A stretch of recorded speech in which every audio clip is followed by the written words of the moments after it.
Hey YouTube, it's your girl Duchess back for another review. And this time we're looking at the finale of Braxtons season 1. They've wrapped up and I have your review. Let's go. So Trina and her husband are cooking. They do this cooking segment on Instagram where they kind of video themselves live cooking dinner. And she invited her mom to come over and basically bless her kitchen the same way that she blessed she and Tamar's kitchen on their cooking show. And Trina was bossing her mom around as usual. She wants the food to have her flair, not her mom's flair. But more importantly, we learned that since Trina has been in therapy, she's doing a lot better with processing her grief. Tony is starting her Las Vegas residency. So she and Tamar are going to link up and watch the very first show. And Trina's also going to stay for the second show because she's such a Tony Michelle Braxton fan. And I like hearing that she and Tamar are kind of, at least spending more time together. You really don't see Trina really beefing with the sisters, really. Anytime, I think Trina does a good job that anytime that there's any type of rift, she does the best that she can to show up as a sister to all of them. And I love that about Trina. Tamar sees, okay, so let me back up.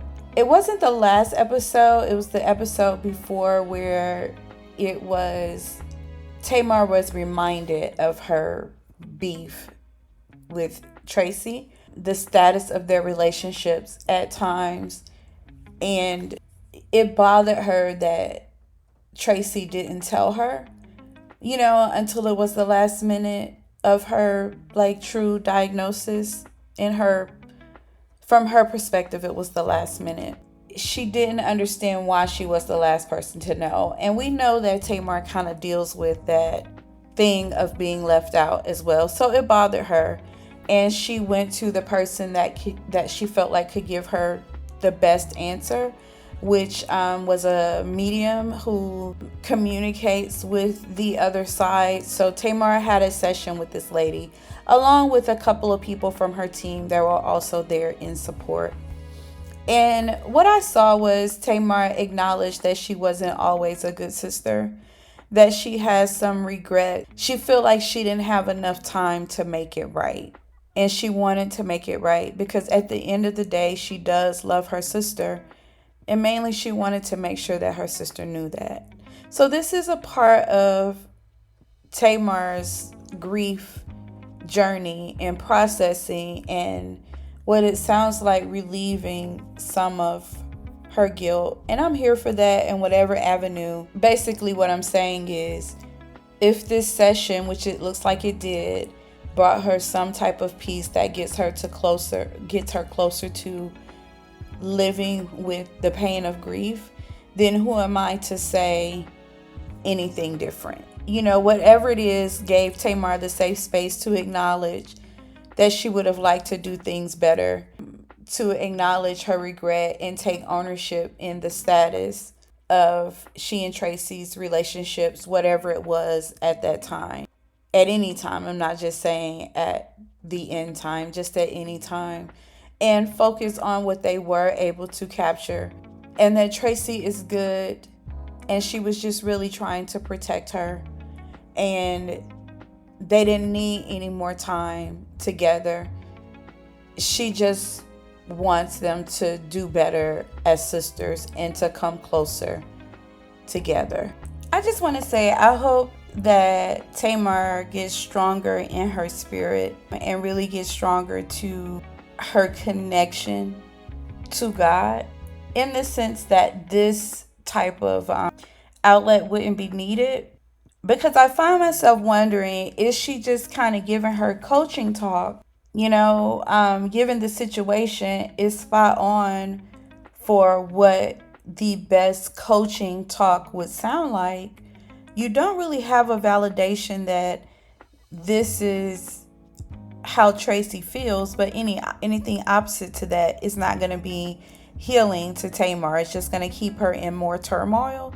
And so I think that at some point she may or may not question it. I don't know. Or get something else to trigger her. And then you're going to run back to this situation to kind of help you cope and process and give you the positivity and the uplifting things that you need. I hope that her spiritual foundation continues to get strengthened, because I think that that will be the most helpful thing for her, since she has so many questions that may or may not come up at any time. But it was helpful to her. I just, that's my hope for her, because this type of practice is a grievance to God. It gets into that divination thing from my understanding. And this is just my understanding.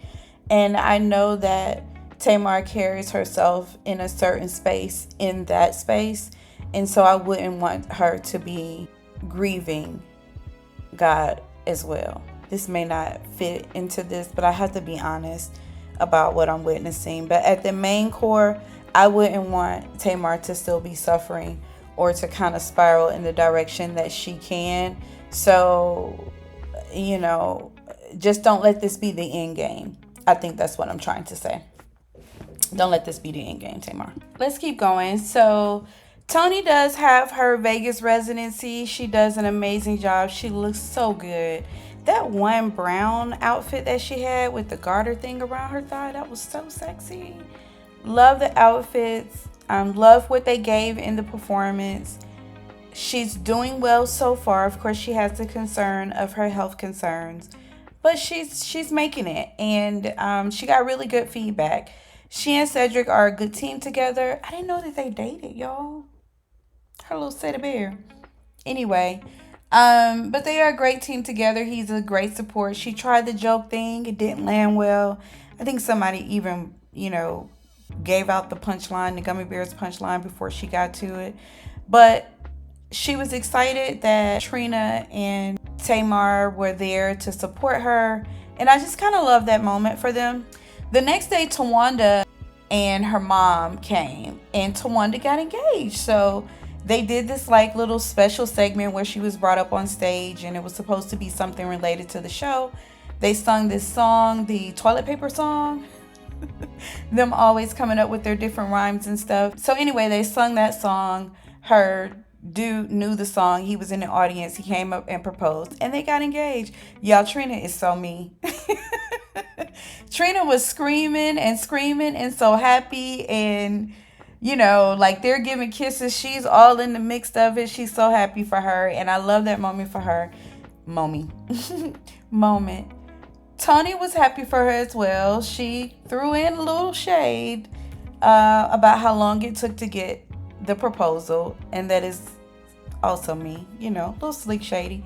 But she's excited for her sister. Little Kevin is doing okay. As far as what we reported, he's handling his business and doing, the best he can at fatherhood. That's where his focus is. So what do y'all think about the Braxtons? Because that's really all that I have that was memorable. I watch a season 2 to see if they have made more progress with their relationships and they're getting to that fun thing. I think I watch a season 2, but it also feels like there's something missing. As long as it's been, we have a couple years, so there is 2 years of footage outside of the grief piece that went on in the beginning, the beginning first few episodes. And I think that they could have given us more if there was more to give. But it left off in a positive space. At least there has been some progress, and hopefully that this family can continue to heal and come back to that beautiful unit that, we all came to like so much. So shout out to the Braxtons for finishing their first season and getting through the hard spaces. It's your girl Duchess. Let me know what you think in the comments. I appreciate you listening, and I'm out.